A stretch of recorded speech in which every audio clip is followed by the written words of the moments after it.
I'm here to start the dance party. Hello. I don't know, that was pretty funky, Chris. You can just let it roll underneath. I can do we can do the whole event with that under, right? That's appropriate for the subject? No? Okay. Hi, I am Amory Sivertson. I'm on the Wow, I haven't done anything yet. And this isn't my event. But I'm on the podcast team at WBUR. And welcome to WBUR CitySpace. Thank you for being here. Is anyone here, you don't have to be embarrassed, is anyone here for the first time? Hell yeah. Oh, that's a lot of you. What have you been doing? Where have you been? Welcome. Hopefully this is the first of many times. That's great. Thank you so much for joining us for an evening devoted to the DuPont Columbia Award-winning, RTNDA First Amendment Award-winning podcast. Lauren didn't want me to do that, but I have to do that. The 13th step from our public radio powerhouse neighbors up north at New Hampshire Public Radio. Yes. I'm the lucky person that gets to lead us through a conversation with the host and reporter, Lauren Chooljian, and I also get to be Lauren's opening act just for a few minutes, and then I'd say I would go away, but then I'm going to stay right here. So I make a couple of very different podcasts for WBUR. I co-host a show called Endless Thread that tells untold histories, unsolved, quirky internet mysteries, which sometimes we solve them, and other weird stories from the internet. And I also just launched a brand new series called Beyond All Repair. And thank you. And I just wanted to take a quick minute to tell you more about it because it's been 3 years in the making. So imagine if one day you were accused of murder. And you swear you didn't do it, and no one believes you. Because someone says that they saw you commit this murder that you swear you didn't do, and that person is your own brother.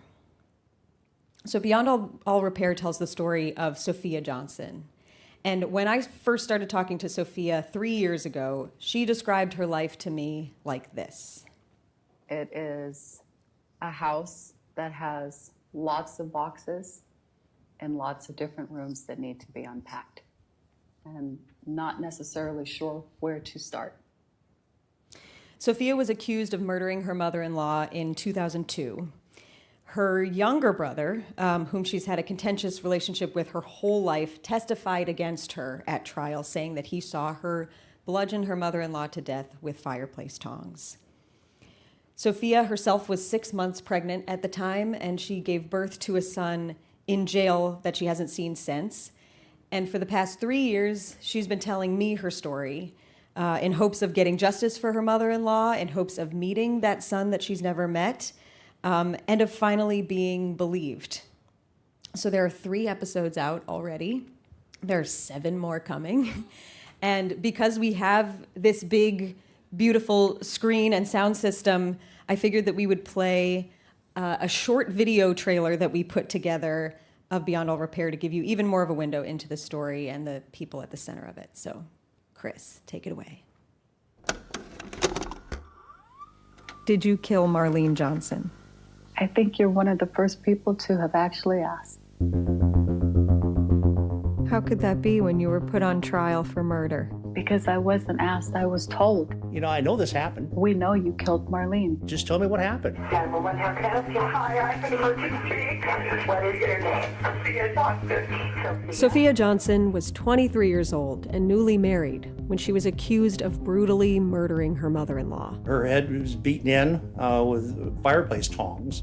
Sophia swears she didn't do it, but someone says they witnessed it. The person kind of took, it was like stalking off of their face. It turned out to be my sister. 2 siblings at odds at the center of a murder. My brother did this to me. For the past 3 years, Sophia has been telling me her side of the story and about the son she was pregnant with when the murder happened and hasn't seen since he was born. The question is she telling the truth? She played the whole damn family. Sophia got her own agenda, my brother. I don't know, I feel like I got punched in the face. Somebody should be in jail for murdering my sister.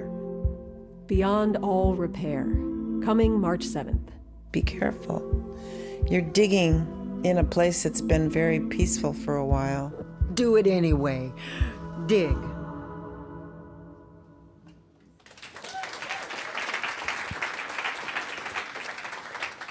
So this is where I bribe you.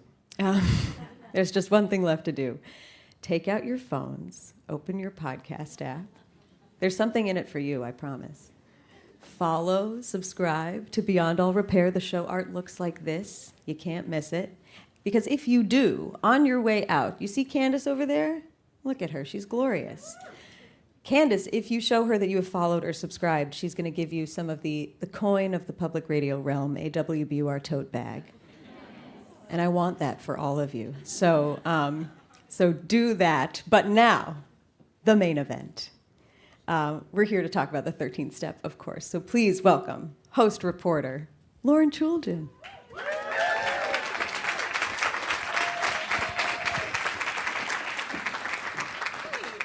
Hi. I'm gonna hug you. Hi. Thanks for So the happy hug. you're here. I'm so happy so many people are here. I have to put in my Beyonce earpiece Oh, please do. where they yell at me if I'm screwing up.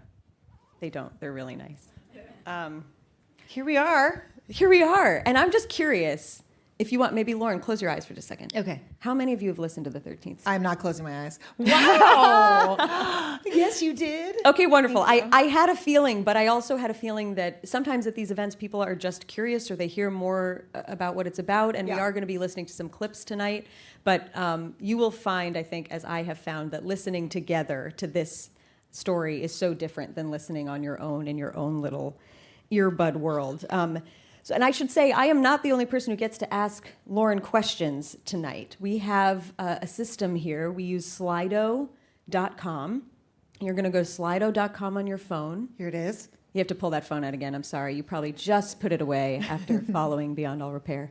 But pull out your phone, go to Slido.com, Slido. Oh, yep, it says it right there.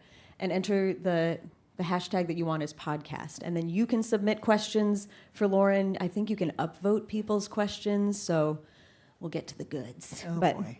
But right now, Lauren, Yes. you are on the document team at NHPR. Yes. Sort of investigative narrative team.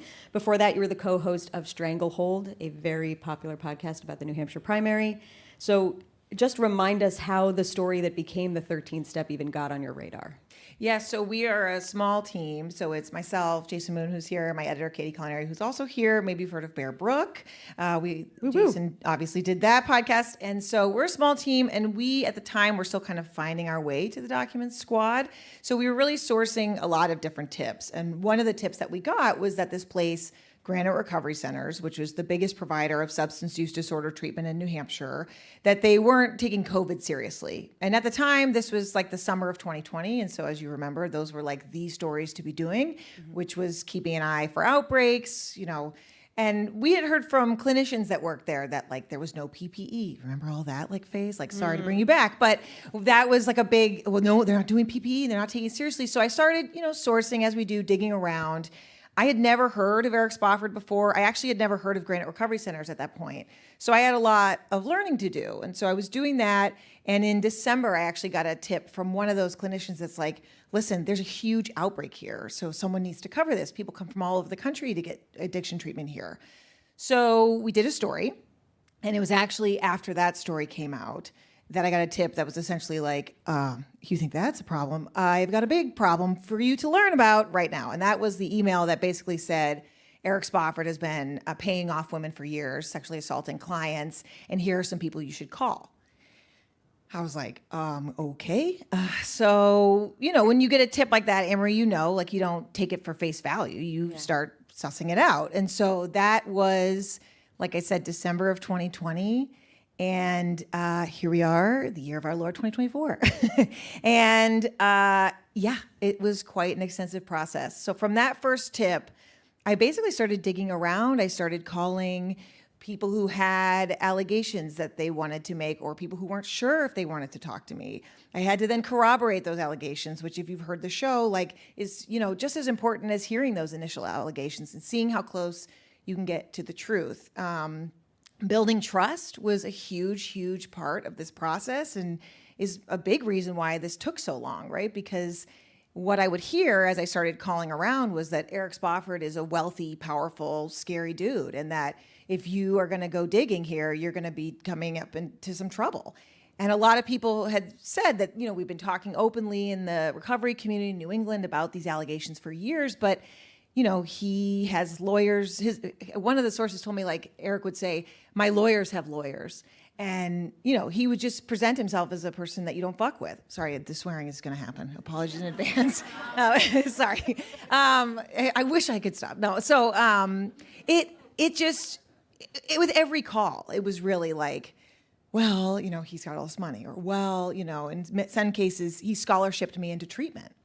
He, his facility is the reason I'm in this sober home I'm calling you from. So the power dynamic was huge. So we did a lot of reporting and started to learn some pretty awful allegations.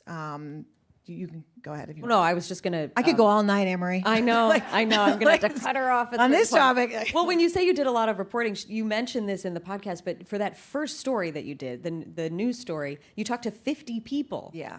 That is a lot of people to talk to for one story. And right. So I guess when was it clear to you, probably somewhere between 0 and 50 people, that this deserves, like, deciding when to take a news story into this should be told over many parts with many voices and many sides of this? What was there a moment? Was there a specific person you talked to? Right. No, it's a great question because, I think some of the tape that you hear in the show, those are some of the first interviews I ever did with some of these people. You hear the then COO, Brian Stays. He talks about how he walked out when he ended up quitting at the company because he learned of an allegation of Eric Spofford sexually assaulting a woman who then worked there but had been a client of his. And I talked to him in like January of 2021. And the same with Piers Kanuka, who was a long story in the podcast if you've listened to. But some of that tape that you hear, that was from the what I was getting. But, you have to corroborate that stuff. You can't just go out on the air and say, I heard this thing. This is serious allegations all the way around, not just for the women making them that I eventually talked to, but of course for Eric too. And so we wanted to be so sure. And I think another big component was, as you hear in the show, we heard from a woman who we call Employee A, who made a sexual assault allegation. She was an employee of Eric's, not in recovery, but just worked there. And then a woman, Elizabeth, we call her Elizabeth, she had an allegation of sexual harassment where the day out of treatment that Eric had paid for, he starts sending her dick pics on Snapchat. She had just got her phone back. It's, granted that placed her in the sober home. And she didn't ask for these pictures, and it put her in a really tough spot. And so you hear those things, and then you need to corroborate them. And then this third allegation was actually, I didn't speak with the woman directly. And that was another one we really wanted to give time to, where we had multiple people, powerful people in the company, saying they quit or were fired over hearing this sexual assault allegation. But because we didn't hear from her directly and she didn't want to speak with us, and we later learned that she signed a settlement with Eric over this allegation, we just wanted to be sure that what we had was bulletproof. Mm-hmm. And in one case, that meant the HR director, who had actually taken notes of this meeting where this woman said, Eric and I have a sexual relationship, it's not always consensual. This woman, Nancy, she had taken handwritten notes. And when you're corroborating sexual assault allegations, that's about as good as you're going to get. Because oftentimes, as you well know, there's only 2 people in the room and no one's taken notes. So obviously, it's a terrible situation. And so it's a he said, she said, she said, she said, it's 2 people. And in this case, we at least had a primary, conversation where there were notes taken. And then she had all the documentation of what happened to this employee that everyone had told me. And that woman didn't go on the record for a year. I had to talk to her on the phone for hours so many times. It helps that I had a baby in the middle of this. She just was I signed a settlement agreement when he fired me. $7,000 was my payout. It doesn't sound like a lot of money, Lauren, but I don't have $7,000 to give back. Yeah. So the building of this trust, it really took time. And so that's why, and then someone would tell you, well, you got to call this person. And that person said, well, you got to call that person. And so then that's 50 people. And what was really remarkable, honestly, Amory, was and I'm sure you've been in this situation too, which is you'd call someone and they would corroborate something that you didn't even call them about. Yeah. Or they would describe what was going on in a way that somebody else had. And I'm like, oh my God, it's really something. Yeah, you should make a podcast about it. I did. It's like you've got something there. It's right there. So we're actually going to be doing some listening together tonight. Listening that really highlights the reporting. I think it really illustrates the allegations in a way. And I was finding just when we were listening to these clips before over the speaker that like, oh gosh, this had just been in my earbuds and now here it is out loud and here we are all together. So I encourage you to close your eyes if you're comfortable doing that. If not, you do you. But just take a moment. We're starting with a clip of a woman you referred to in the podcast as Andrea. Yes. So can you just set up who she is and how you got connected to her? Yeah, so Amory and I were talking about how the first moment of this reporting was a news story. So we realized we had enough to go forward. We went to Eric for a response. He and his lawyer said, if you do the story, I'll sue you. We said, okay, we'll publish your statement. And we went with it. And, we did that in part because these are serious allegations and people need to know about them, but also because after hearing so much of this fear, like we needed people to know we were serious. And that we knew there were other people out there that hadn't responded to my calls, and hopefully they would see that, we were going to keep going. And of the many, many, many emails that I got that day, Andrea was one of them. And Andrea, wanted to tell me an allegation that she had experienced with Eric in the time when she was in early sobriety.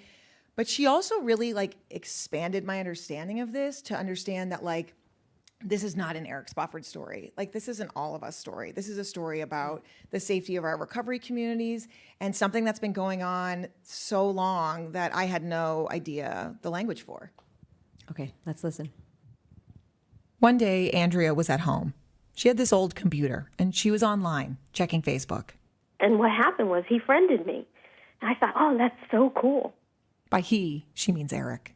Because let me tell you, what he ended up being was the supreme commander of recovery, God of recovery.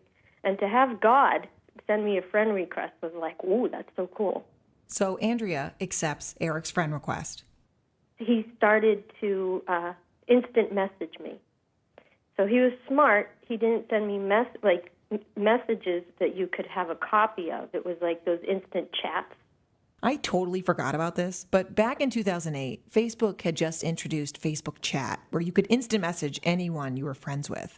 And the way it worked then was your chat history didn't save.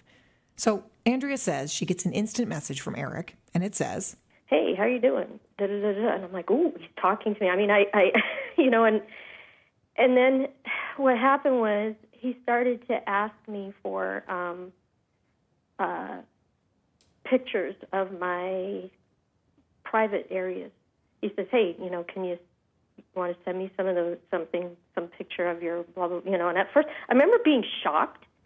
I was like, but you know what? And the thing is, I'll say this, is right now in 2022, I am a completely different person. My whole life is completely turned around and I'm in a wonderful, loving, respectful relationship. And I have respect for myself. And if anybody ever even tried to do anything like that to me again, it would be a whole different story. But at that moment, I obliged him. And I think I was probably drinking at the time. And, the thing was, all he said was oh, that's nice or something like that. And then that was it. But here's the thing. It was the very next day, I go to this meeting and he's there and he didn't even look at me. He didn't even acknowledge my presence. And I was shocked. And I felt awful. I just felt awful. I felt here it is. He's supposed to be someone that is so important in recovery and has dedicated his life to help people struggling with the things that he went through. And it was at that point in time I'm like, who do I trust?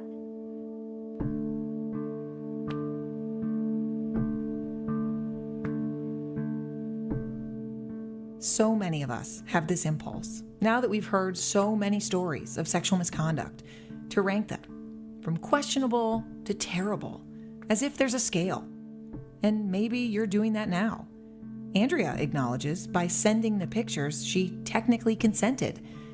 But what does consent really mean for someone in early recovery? That's so tricky, the consent. I talked about consent and early sobriety with Jasmine Grace Marino. She's laughing because this is like the thing she constantly runs into with her advocacy work.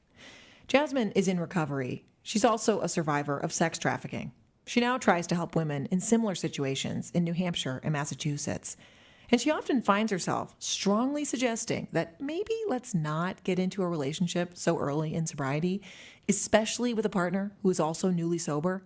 Like, how can I say, like, two dead batteries don't start a car? Like, he's sick, he's not well, right? She's sick, she's not well. And then you put them together, and it's just like, it's like just a breeding ground for dysfunction and unhealthy relationships and manipulation. It's not impossible for people in early recovery to form healthy relationships. In fact, I have multiple family members who met that way and are still married. But Jasmine has seen it go wrong so many times. In those early weeks and months of sobriety, you hardly even know who you are.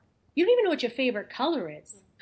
You don't even know how you like your coffee. Like, because you haven't been making decisions for you. Either your trafficker has, or the person who's been exploiting you has, or your drugs. Like, and so you, even in early recovery, like, they have to teach you, like, this is how you make an executive decision. Like, this is how you make decisions. You are the executive over your own life. So consent is tricky. How do you consent when you can't even fully process what's happening? That's what happened with Andrea. Andrea says she definitely was not fully processing what was happening. She did tell someone who she was close with. I've spoken with that person, and they said, I remember it very clearly because Andrea was very upset.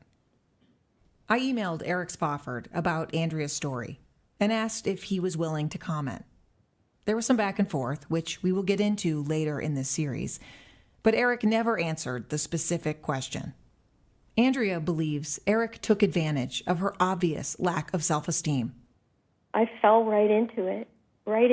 You know, it's like it's just, you're so vulnerable. You're so unwell, and the things that drive people to addiction are because you have such chips on your shoulder. You're so insecure. You feel like you're just maladjusted to life, and all you want to do is just be a normal person and fill this gaping hole that you feel like is inside of you. And if it's not through the drugs or the alcohol, sometimes it's through the attention of the opposite sex. And that's why they have a lot of these unwritten, but rules where they say no dating within the first year of your recovery. And they say, and they have this girls with girls and boys with boys. Like, they tell you don't be hanging out with the other, Mm-hmm. It's because it's so notorious and it's so bad. And what they, there's like this thing called the 12 steps. Yeah. Well, what they do, they made a joke about being a 13-stepper. And, it's been a while, but I think the 13-stepper is like when you take advantage of a newcomer or something like that. Like they joke like, don't be a 13-stepper or something. So it's like it's very prevalent, but he really had it down to a science. What is it like listening to that with a room full of Well, people? it's such a treat to hear the or like the laughs at Jasmine, of course, or like I was thinking about how we were talking about, it's one thing. I mean, I go places and play clips on panels, but it's really But nice. it's not like this. No, It's not like this with all of no. it. Sometimes it's Yeah. lawyers and they're like, no, not emoting at all. I'm like, come on, I worked hard on this. No. I have like 500 things I want to say. First is so she literally called Andrea the day the story came out, and it's really cool to watch people listen because that was a day I was in the office and I went into the studio and I'm sitting in there and I'm like, I remember listening to her and that part where she says, she's like, doesn't want to say again that she sent the pictures.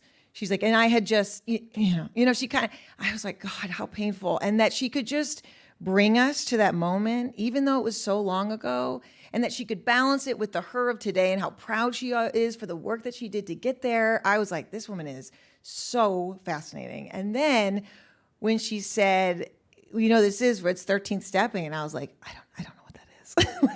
And I went back to my desk. I started Googling it. And as I was Googling it, she emails me like the definition of it.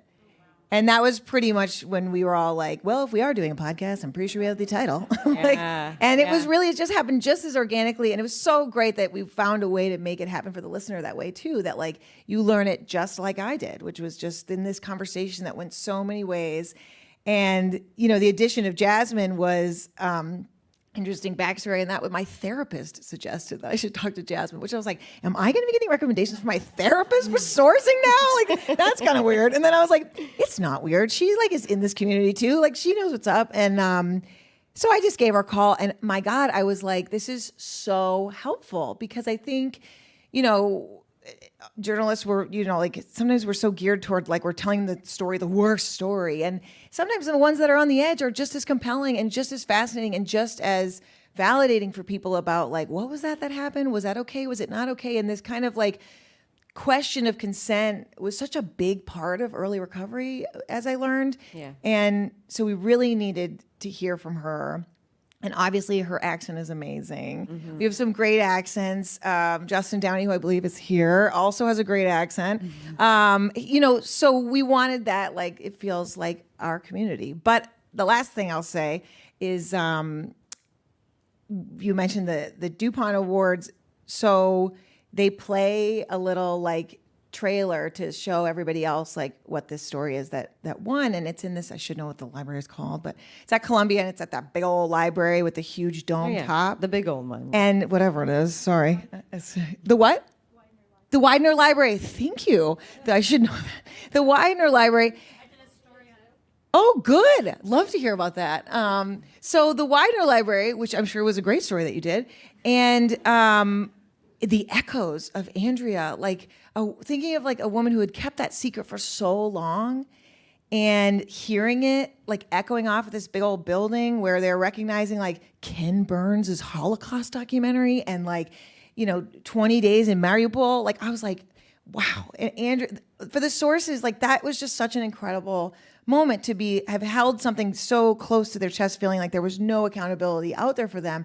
And then it's like ricocheting off this like famous building. It was just like, I really just couldn't believe it. Yeah. Well, this is also, I mean, first I will remind you, slido.com, #podcast. You can ask Lauren questions, but you just said something that is just on the money for me as a listener, and I'm sure a lot of people can relate to this, that as we were listening, yes, these stories are incredibly painful, but number one, every person that you featured, I just felt like and I don't know them, and you know, they are their own people, but I really felt like they felt like people I knew. Oh, I'm glad. And it's also a testament to how you put it together that, yes, you're there in the moment with them sharing something painful, but you do include moments of levity, and you do include, we really get to know these whole people, and that includes you too. I mean, you really put yourself out there as a whole person, the highs and the lows and the moments that you actually can find a moment of levity. And that made the experience for the listener, for myself at least, I'll only speak for myself, I could take deep breaths while I was listening, even though what I was hearing was arresting. Yeah. You know? I'm so glad to hear that, Amory. And I like part of the reason why we start the show by talking about Elizabeth's experience, that it was like kind of like this dark and light moment that she had shared this beautiful memory of like going to the top of like where you can see the mountains and screaming out, you know, just to get their feelings out of their bodies, and how wonderful of a moment that was, where this is where she found God, and like her religion is so important to her recovery. And this was like in the third hour of us talking that she remembered that, because when she first thinks of Granite, she thinks of Eric sexually harassing her and like how hard it's been. And yet recovery is not, you know, all good, all bad. And so I just really wanted that reflected. And yeah, for myself too. I mean, I think like I like to listen to shows that have like dynamics like that. Like the minute I heard two dead batteries don't start a car, I was like, that's going in there. No, it's a car. Yeah. Oh, excuse me, car. Yeah. No, I mean, that's what life is, right? Yeah. It's not all good, all bad. And we wanted to reflect that. Yeah. Yeah. So I want to talk about the power in the story, who has the power, how they get the power.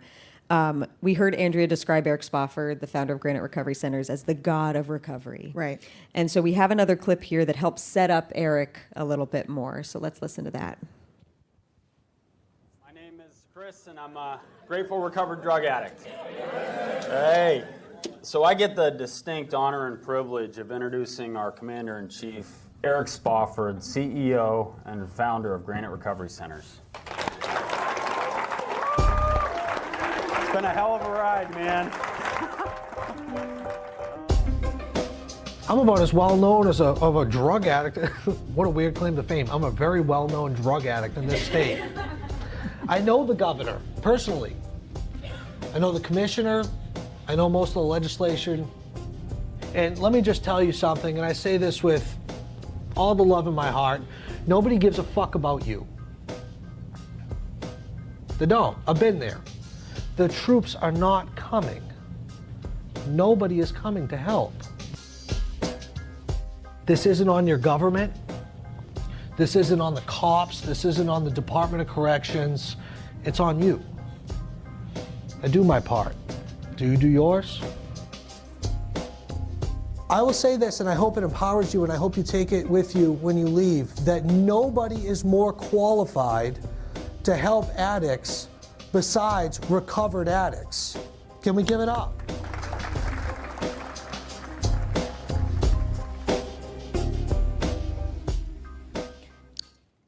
So a couple things. First She of all, said she was going to do this. She's like, I know. I was so, I'm just I gonna know. We talk. had like a practice run. I was like, I'm sorry, I'm going to interrupt. Because I have a lot to say. You should, yes. Okay, so for that, first of all, it was a reminder that every song except that one that I found on YouTube was all made by Jason Moon, my colleague. So if you didn't know that Jason made all the music, it's like this, it's just like a profound thing that he can do, and it really helps all of our stuff sound just not just amazing, but like cohesive in a way that's really special. So yeah, but I found that one on YouTube. So and it just. That was a speech that Eric gave at I think it was the 10-year anniversary of Granite Recovery Centers. And we chose it for a lot of reasons, but not the least of which is this was kind of his like shtick that like no one gives a fuck about you except for me because I get it because I'm in recovery. And that was important because it's a big part of Eric's story, but it was also important because that was like a major nerve center we hit as I learned more about the larger world of substance use disorder treatment, that there's this real tension between people who are in recovery, who are helping, and those who, studied it at school and aren't in recovery. Maybe they have a family member, but they don't experience it themselves. And that is like a forever tension in this world that I think Eric is like a really, it's a fascinating ride to go on because he talks a lot about how that's where all of his experience came from. So we really wanted to like open the episode up with that.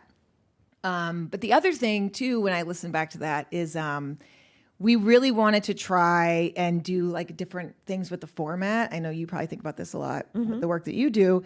And it was our editor, Allison McAdams' idea to start off each of these episodes with a non-narrated open to kind of set the tone for what you're about to hear and just kind of throw you in there in a way that I really loved. And so once she said that, it was like, that was like a big goal of mine that I was going to find like whatever tape to make that work. I love the prompt. Yeah, and that I do. I love yeah. to just check the box right Yeah. now. Yeah. And that really was like, that's Eric. And for, in the first episode, you don't get a lot of him, right? And frankly, like, you don't hear from him directly, like in a conversation that we had throughout the podcast because he wouldn't do an interview with me. But man, does he put himself on the internet. So I had there was no shortage of Eric tape to be found. So we really had, all kinds of tape to work with so people could really get to know who he was, or at least the Eric that he presents himself as on the internet, which was essential to people understanding the power that he had and how he got this kind of god of recovery, ideal around him. Well, I feel like I'm just making the connection for the very first time right now. So this might come out sounding wild. Oh, I cannot wait. But if you think about it, Eric is the last thing that he says is nobody is more qualified to help addicts besides recovered addicts. Yes. And he's someone who is in recovery himself. Yes. And has amassed so much power being in recovery. And then you have women like Andrea who are coming out of a treatment program. Yes. And they are so vulnerable. And so how is it that someone like Eric is able to, use his recovery experience and amass such power, and then you have people like Andrea who are just finding themselves in a very different position. Yeah, Andrea is a great example for this, and she really does a magical job of taking you in that room, in this like 12-step room that she was in, where she felt like she didn't even know who she was, and that she's trying to figure out. She was still drinking while going to these meetings, and in walks this person who seems to have it all together. And at that point, he's just starting to build a business. And it seems like he's doing what the 12 steps has asked of everyone who's in there, is that then once you've found recovery, you then pass on what we've learned to everyone else and help them find their path too. And Eric's out here doing that. And he's got a community. He looks successful. He has a life. And in the moment, Andrea was like, what is mine? And she wanted that. And I've heard that a lot from people. And I should say, I'm not in recovery myself, but a lot of the experiences that I hear about that is the exact like gap of a power dynamic that exists there, and why 13 stepping is so prominent is that you're looking for a new life, and often looking for a new community, because the community that you were with before you were using with, and now you're trying to start over, and here's a person that seems to have it all together, and it's a slippery slope, but from we're just here, we're trying to get well together, to here, let me show you how to do it. Yeah.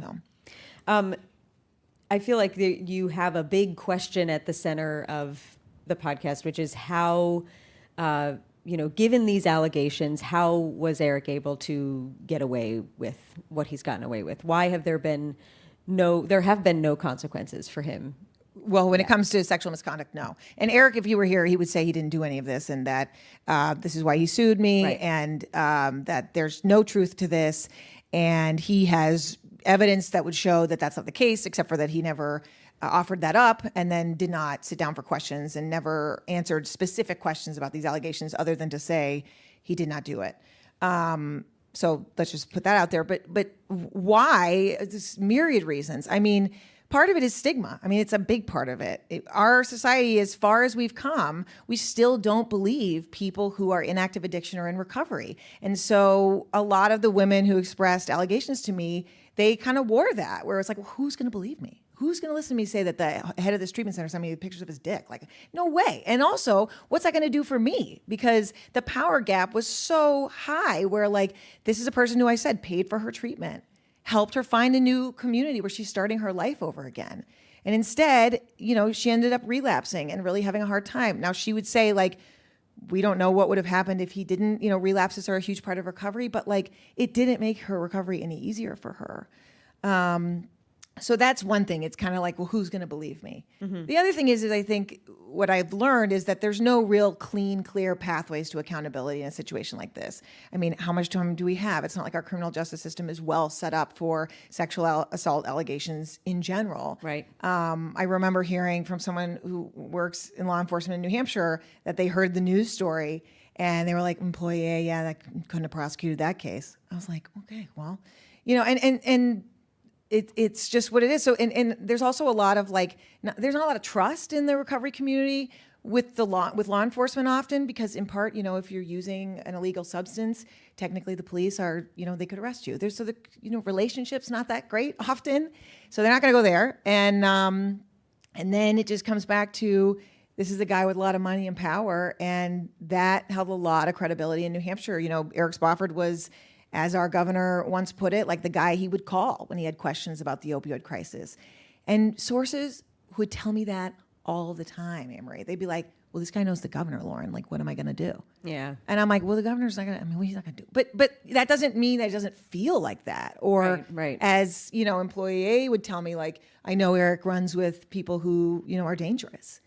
And that's heavy. And so that all builds up where it doesn't feel like there's anywhere to go. It's a whole episode of how our treatment system's not very regulated. This could be a long night of answers to that really big question. Seriously. Yeah. Well, you're hitting on something that I wanted to talk about anyway, which is just the fear. Yeah. And there were, the 13th step features the voices of and experiences of people who were willing to talk to you, and also people who weren't ultimately willing to talk to you for this series. And so I wanted to play a scene from the series that Episode 3 is the top of episode 3, and I would call it a driveway moment, but I was in my kitchen at the time. So let's go back to my kitchen or your kitchen. Okay, we're in your kitchen. Yes, thank you. And let's listen.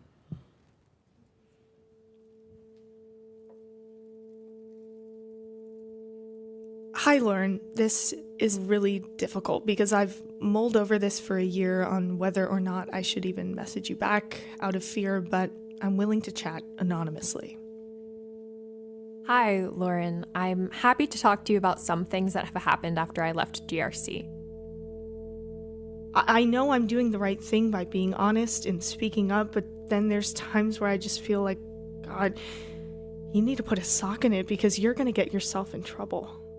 Hi, Lauren. I don't want anything in writing via email that can be used against me.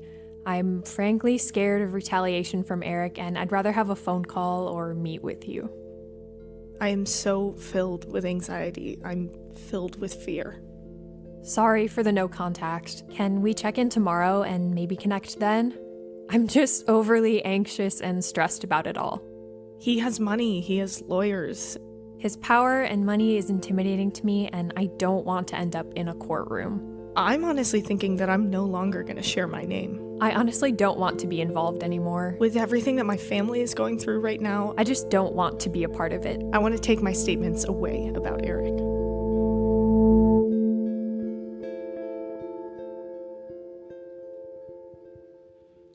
Yeah. So tell us more about what we just heard.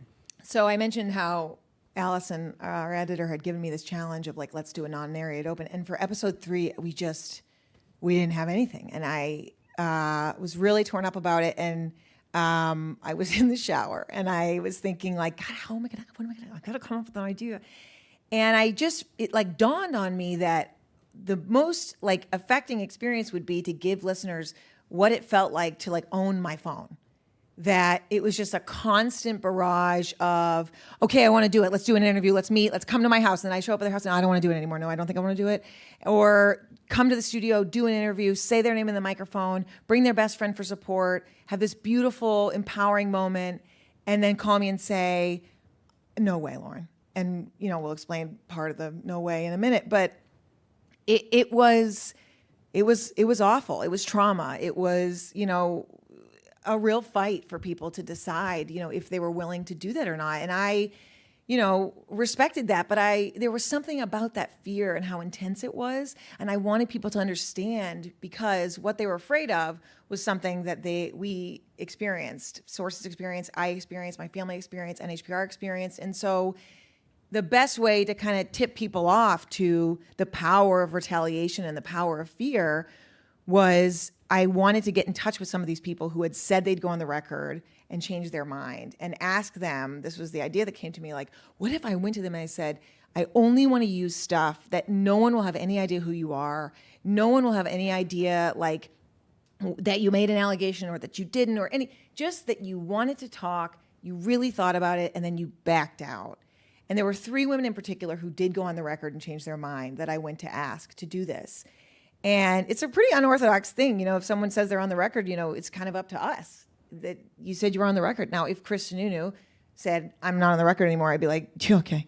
But in this case, it was like, it's your life and I want you to be bought in. And so I went back to 3 women and 2 of them were like, this is perfect. I do want to be involved, Lauren. I just can't do it. And this makes me feel like people will understand. And one of those women even let me write something in the 3rd episode about her experience. But the 3rd one I never heard back from. So that was hard. And then we had my colleagues voice those text messages or calls or interview segments. And I mixed it together with some of the music from Jason. And I remember actually like listening to it. I'm pretty critical of myself. But I heard that and I was like, wow, I really hope we can make that work. Me too, on the wow in my kitchen. So I want to, there were many hurdles involved in making this podcast. You got sued, NHPR got sued. How does that make your job harder? Getting sued? Yes. Well, first of all, I'd never been sued before. And, it wasn't, I don't think the first time that a lawsuit had been threatened in a project I'd been working on. But that was like from the get. We sent the allegations to Eric. We asked for his response, and his lawyer called my editor at the time, Dan Barrick, our news director, and was like, you get this girl off a story. There's a story here. And Dan's like, if you have anything to say, you just, here's Lauren's extension, basically. and they didn't do an interview, whatever. But so that was kind of from the get, like, we will sue you if you do this. And we're like, well, we're going to do it. So, and I had a lawyer, our lawyer, who I like absolutely love, Sigmund Schutz. If you ever need a First Amendment lawyer, let me tell you, like, I hope that you don't. And he, goes through my stories just like he does for some of my colleagues occasionally. This is rock solid, Lauren, like, let's go. And, but the night after, if you've heard the podcast, it was like the night the story came out, employee A, Elizabeth, so these are people who didn't use their real name. My sources who used their names, Piers Kanuka, Nancy Bork, Brian Stays, Justin Downey, they got letters from Eric's lawyers that were, for anyone who's been sued, which none of us had, kind of pro forma, but it was terrifying. And I got a lot of texts from sources being like, what is this? What do I do? And it was like 9:00 at night, and they had sent it to these girls' cell phone numbers, like, and they were, I'm like, I don't know what to tell you, so that just already set off a really difficult, experience of how to manage that, where I'm the journalist here. I'm not, a friend. I'm, telling their story. I'm watching their experience of this, but they're coming to me because I wrote the story. So that already started this kind of strange experience of what do we do next? And, knowing that I was still reporting, I was like, well, we just keep on going. Our lawyer gave us great advice, which was that you do what you always do, and that truth is, the best defense. Mm-hmm. So, we carried on, but the letters kept coming, the legal threats kept coming. There was a time when Eric's lawyers sent employee A letter that had like an email that they wanted her to copy paste to me that had her real name in it. That was like, I am, and everything I said to you is false, and here's Lauren's email, and send that off to her. And instead, employee A sent that whole thing to me and was like, look at this. And, she was terrified. Obviously, they sent it to her work. And so on the one hand, it was like, I felt so hard. I feel for them still, like, to have to experience that was awful. I have a newsroom. It's, small, but we've got resources. And our lawyer, like I said, loves SIG. And we were going to figure it out. And I just was so worried for these sources who were dealing with this. And, employee A, who told me she like walked into her office the day the story came on and everyone heard her voice on, and then now she's got it was just so much. And she's a champ. She just weathers it. But, so that was kind of like phase one. And then there was a situation where Eric threatened to sue Piers Kanuka, and that resulted in this retraction letter, right? Which wasn't really a retraction, but these things are things that we all have to navigate as. But we I was continue to so report. glad as a listener when that you had him on tape. We had you on tape yeah, of course asking I him, do you regret talking to me? Do you regret saying what you said? And so because we had already heard that, we're like, not buying it. Well, it was so fascinating because it wasn't like I planned that, but I'm always calling these people, and they're probably like, enough. But just checking in, seeing how they're doing, and can I tape that? And they were like Justin Downey, a great example of talking about how this really like rocked his community, and having to come out and say this is what happened to my friend. Like, this is a tight knit group, the recovery community in New England, and so there were like losses that came out of this drama, and the moral of the story is that like. These lawsuits are intimidating, and intimidation tactics like that do scare people from coming forward. And I had sources call me and say, I don't even know how to get a lawyer, Lauren. Why would I, and I had to navigate and tell them, I can't promise that won't happen, but it's a very rare chance. And then in September of 2022, Eric did, file the suit, and that kicked off a whole shebang. We'll circle back to the suit. In a minute. But first, there's intimidation on the legal front. Yes. And then there's intimidation of a totally different kind. Yeah, well, all that's happening. Yeah. So we heard from sources who decided not to be sources from that third episode. And the title of that third episode was Just the Beginning. Yeah. And it's named for this. Yeah. That's my house. So can you, for anyone who doesn't know what this is or maybe needs a refresher, can you put this in context? Casual refresher. Just a little.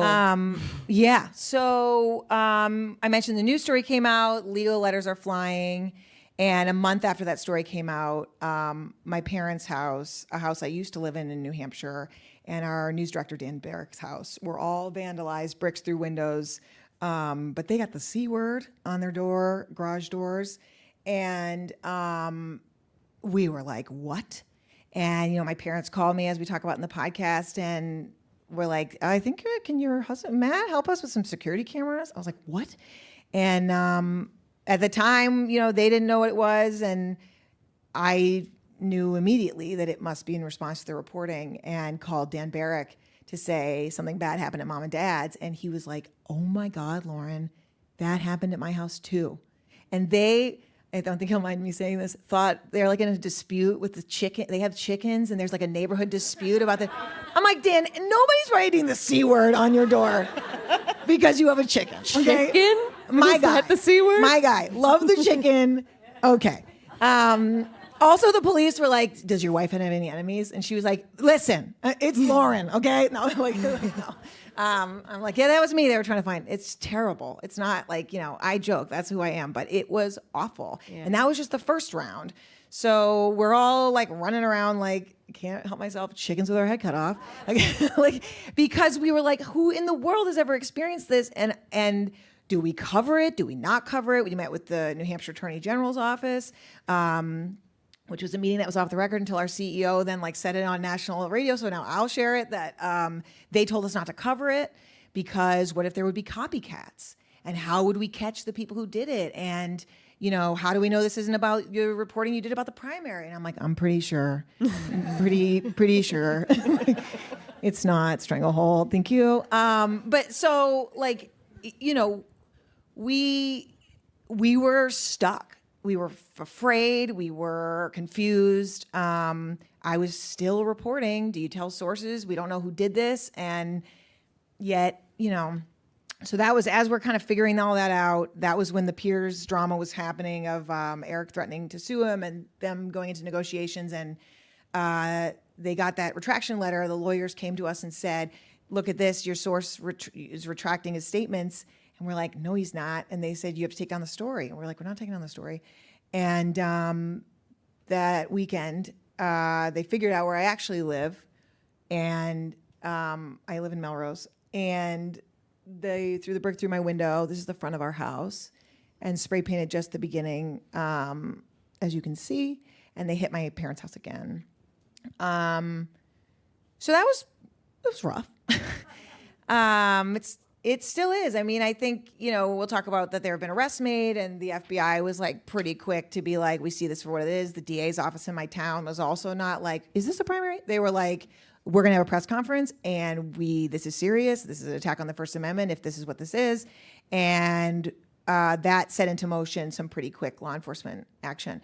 Now, that also was difficult because how fast law enforcement moved in Massachusetts on my house. And yet here I am reporting the story of all these allegations of sexual misconduct that have never and may never come into a courtroom. And it was such a weird, I'm in the story, I'm understanding the retaliation, but I'm not in the story. And what happened to me is not, it was just so much. Yeah, you said there were a lot of conversations among the team about how much of you should be in the story. Yeah, and we, there were a lot of hard meetings where edits are already hard, and then it was like, we listen to tape of me and I don't know if that's going to work. I'm like, but that's me. But at the same time, I've never edited, of course we edit the things we write together. But while I'm navigating all this and my family's navigating it and I have a daughter and, my husband, and we're all like, what is happening? And I'm writing about it. But that felt like the only way out. People needed to know. And so we've made some choices about how much of me was going to be in there, and I think we really struck the right balance. Mm-hmm. Well, one clip that did make it in there, this is a short excerpt of a conversation. This was shortly after the first vandalism incident at your parents' house and your editor's house, that you had a conversation with your colleague, collaborator, and composer extraordinaire, Jason Moon, to just talk through how you were feeling about all of this, but also how your parents were feeling about the story. And so at the beginning of this clip, you are telling Jason about a conversation that you had with your mom. Let's listen to that. She was saying something about my dad, and I was like, well, yeah, he just told me he doesn't want me to do any more stories. And she said, well, Lauren, I don't know if I do either. Why do you want to keep doing it? What if they do something worse? It's just awful because like I don't want to do something that they don't want me to do because they're scared something bad could happen to them. But like, it's just kind of, absurd that you can't like write about the truth and because you're afraid that someone's going to hurt you.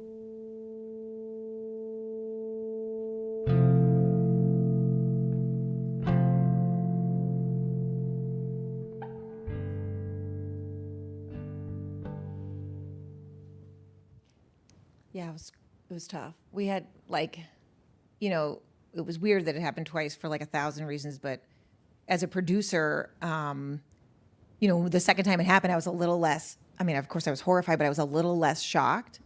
So the first time it happened, I wasn't like recording anything. I was just kind of like, what the fuck? And like, now I have to talk to the police and we have all these meetings, or security consultant and, and then the second time, so we didn't have any tape. And so when I got home, that was the first time I saw Jason, and we just thought, let's just get in there and talk about how I'm feeling. And then we just put it aside for months until we were going to navigate all this. And then the second time the vandalism happened, I was a little bit more in my normal producer brain, and I just started recording on my phone. But I needed to use my phone because we had to call the FBI, or we had to call, and so it was intermittent, but it captured the moment, that existed, which was my husband and I like waking up and our daughter being there and just trying to sort out like, what do you even do? And we weren't home, so we had to kind of like, the police had to tell us, like we saw on our security cameras that a guy threw a brick, but we didn't know what the house said. And it was like the police that told me that. And yeah, so we had all that on tape because I was like, I'm going to want this, I bet.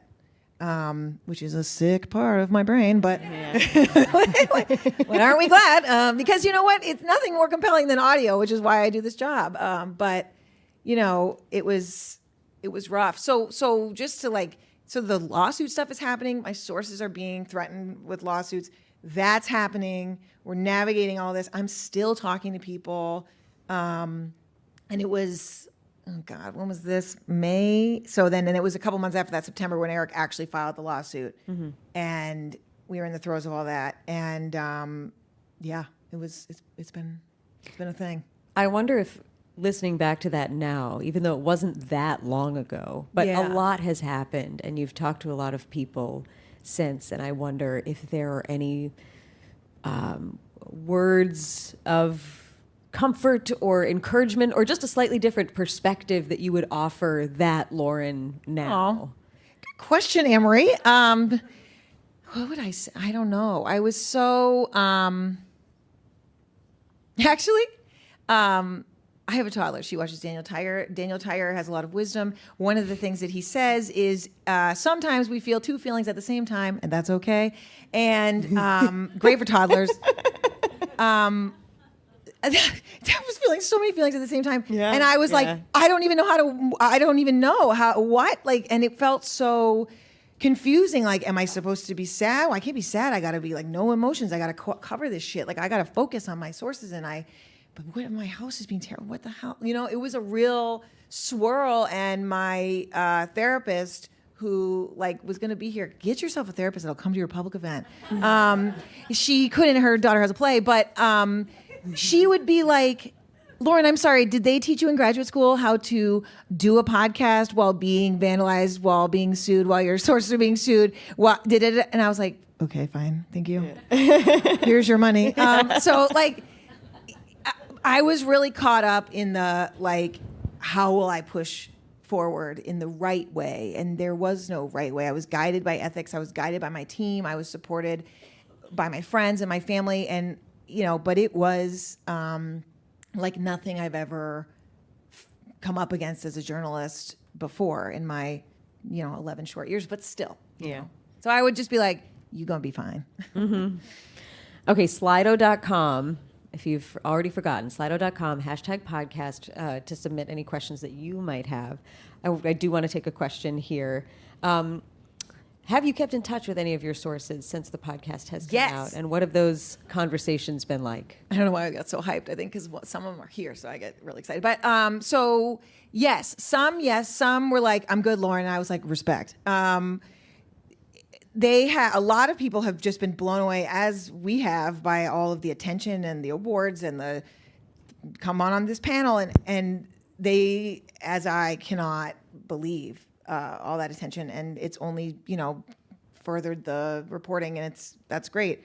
Some of them have come to events, and it's been really incredible. Andrea came to an event, she wouldn't mind me sharing, and she heard herself in the, and it was, she just was really appreciative of the reach of this story now. And yes, and other ones are like still tipping me off to other stories, and like I said, some people are just like, that was a chapter, and it's ended, and I respect that. Yeah. You hint a couple times in the podcast at this issue being close to your family. You have family members in recovery or who have gone through addiction treatment programs.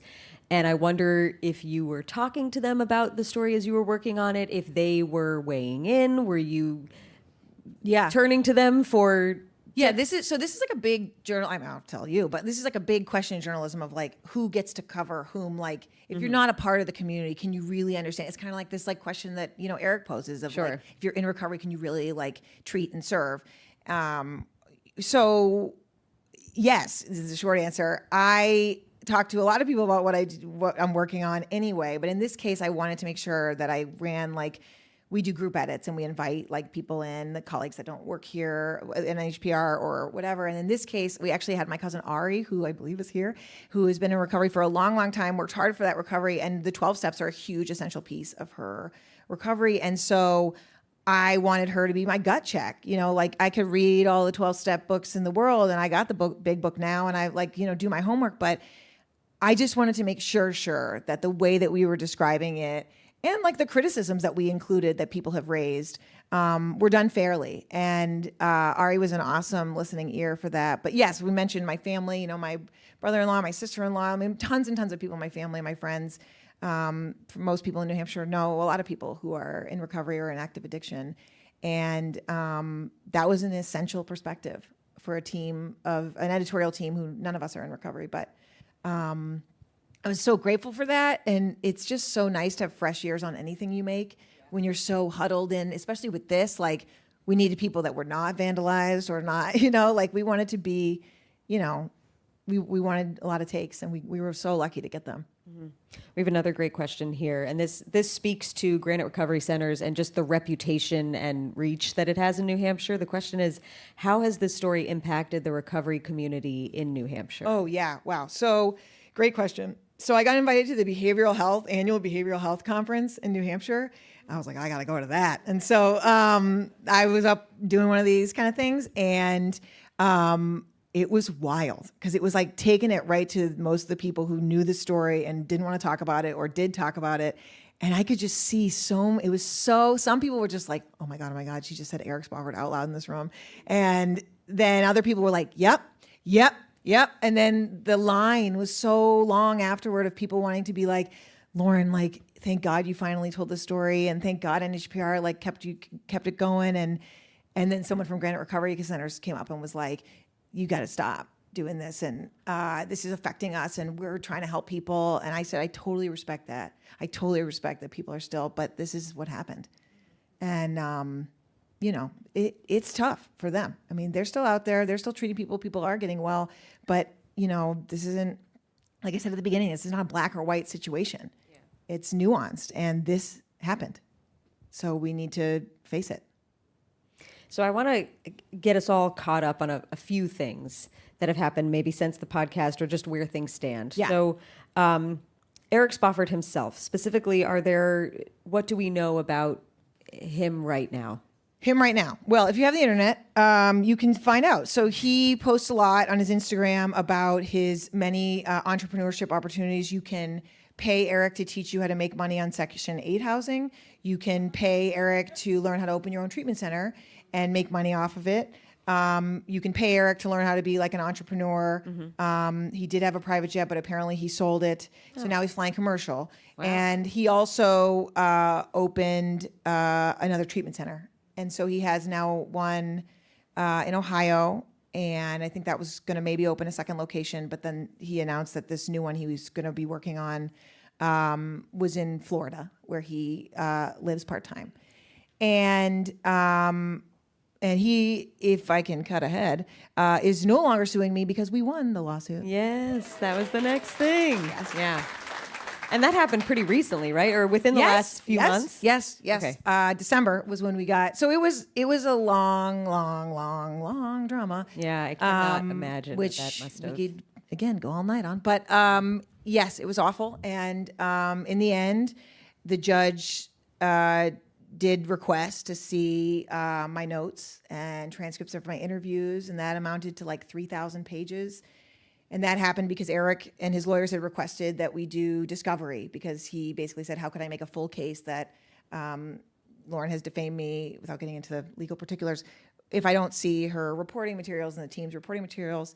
And the judge basically like made a compromise and was like, well, I'll look at them in camera, meaning no one else can see them. And we were like, oh no, that's awful. Not because we have anything to hide, obviously, but like those are ours. Like sources like believed that we would protect that information. And we did. The information was redacted. And that was rough. Like it felt like a Dementor came and like sucked out all my, it was rough. And we did it, and it ended up being the right decision because the judge, after looking through 3,000 pages, said that Eric has no case as compared to the depth, detail, and accuracy of Chooljian's investigation as reviewed by the court. Oh, you've read that once before, huh? I have it on a bracelet. Yeah. Oh, yes. Wow. Yeah, my husband got it for me. It says depth, detail, accuracy. I love You can only that. wear it in like certain occasions, but this one was a good one. I love that. Okay, the addiction treatment industry. Yes.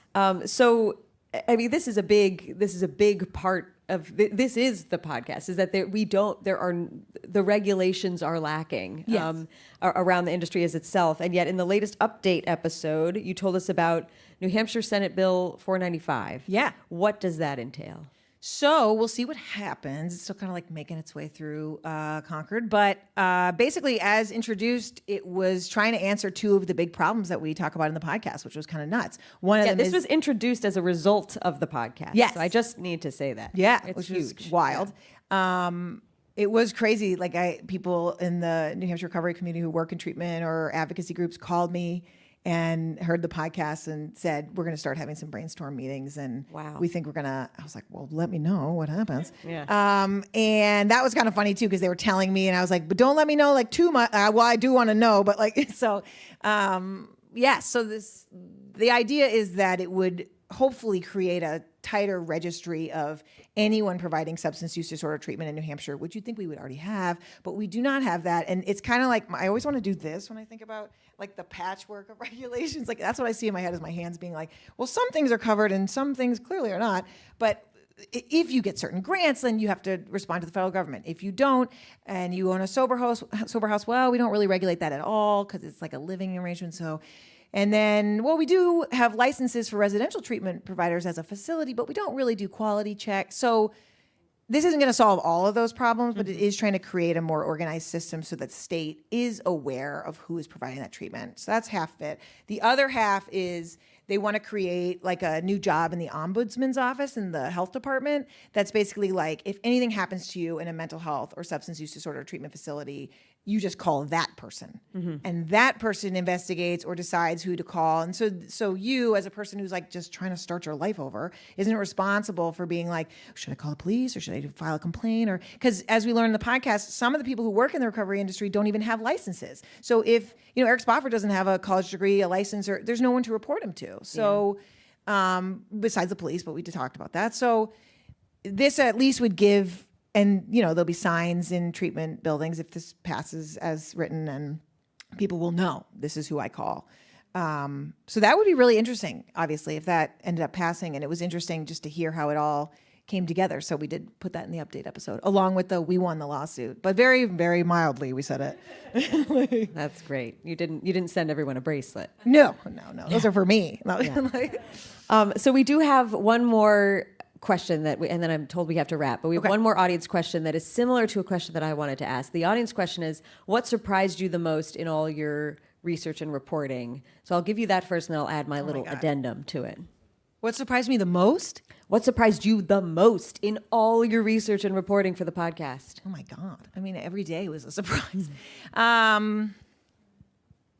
I mean, I think when you hit on a thing that a certain community knows about and you have no, I mean, when I learned that there was a term for this, it was like, wow, this is really happening in a way that I had absolutely no clue. And it's just been going on and on and on. And here we are.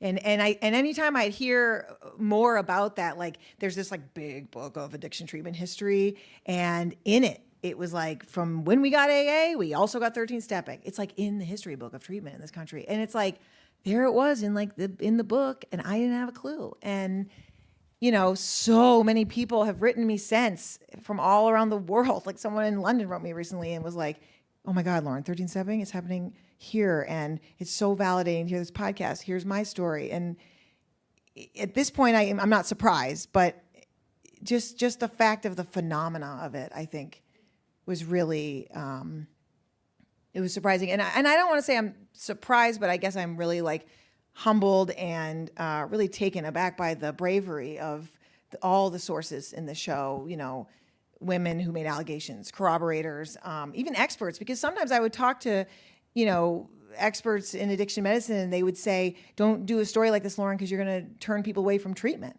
And I was like, I hear that, and that's not the intention. And we even wrote that into the show. And so just understanding how deep this goes and how risky it was for these sources, and they still went through with it. And even the ones who didn't were brave. That also was not surprising to me, but I think about that a lot.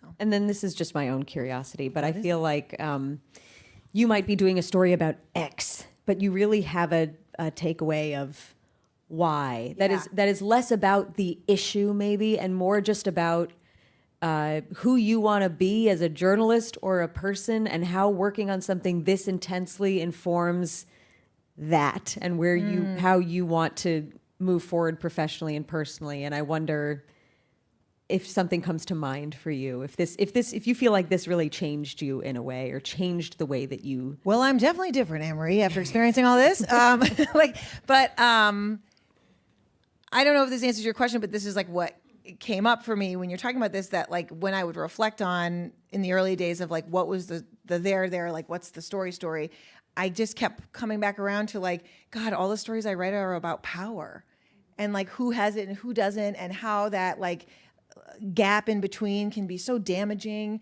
and what happens when you get power. Eric came a long way up to this, powerful spot, and I don't pretend to know every day that passed, but power does influence people, and in ways good and bad, and to exploit the vulnerable. It's a story about power, and I think that's a lot of the reporting that I do. Really questions that, or tries to shine a light on that, so that hopefully people can try to make a little better balance. So. Lauren, thank you so much. Thank you, for Amory. making the podcast. Thank you for coming to BUR CitySpace. Thank you to all of you for being here, and the whole CitySpace team that has made this possible. And let's just give it up for Lauren Chooljian and the whole 13-step team, some of whom are here tonight as well. Thank you. Thank you, Amory. And listen to Amory's show. Don't forget. Yeah, if you want a tote bag, don't forget. You know what to do. You find Candace out there. You show her that you followed Beyond All Repair. But thank you so much. Thank you.